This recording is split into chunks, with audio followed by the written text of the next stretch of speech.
గొప్పలు ఎప్పుడు కిటికీలోంచి చూసి హాయ్ హాయ్ అంటుంటారా? అంటుంటారు. ఇవన్నీ నిజమా? అందులో ఉన్న అంతరార్థాన్ని తెలుసుకో. అంటే ఏమిటి దాని అర్థం?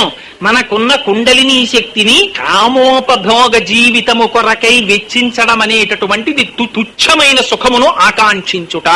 అలా కాకుండా వీర్య శక్తిని ఊర్ధ్వముఖంగా కుండలిని శక్తిగా పైకి తీసుకు వెళ్ళగలిగితే అక్కడ అమృత దర్శనం అవుతుంది, సహస్రార దర్శనం అవుతుంది. అదే పాము సంసారమునందు ప్రవర్తిస్తే దుఃఖహేతు, అదే పాము భగవంతుని వైపుకి నడిపిస్తే సుఖహేతు. పరమశివుడు మెడలో పాములు వేసుకుంటాడు, తల మీద చంద్ర వంకని పెట్టుకుంటాడు. పెట్టుకున్నది చంద్ర బింబమును కాదు, మీరు గుర్తు పెట్టుకోవాలి. చంద్ర వంక ఉంటుందంతే. చంద్ర వంక ఉండడం ఏమిటి? శంకరుడు శివానంద లహరిలో మొట్టమొదటి శ్లోకంలో చెప్తారు ఈ రహస్యాన్ని. కళాభ్యాం చూడాలంకృత శశికళాభ్యాం నిజతప ఫలాభ్యాం భక్తేషు ప్రకటిత ఫలాభ్యాం భవతు మే శివాభ్యాం అస్తోక త్రిభువన శివాభ్యాం హృది పునర్భవాభ్యాం ఆనంద స్ఫురదనుభవాభ్యాం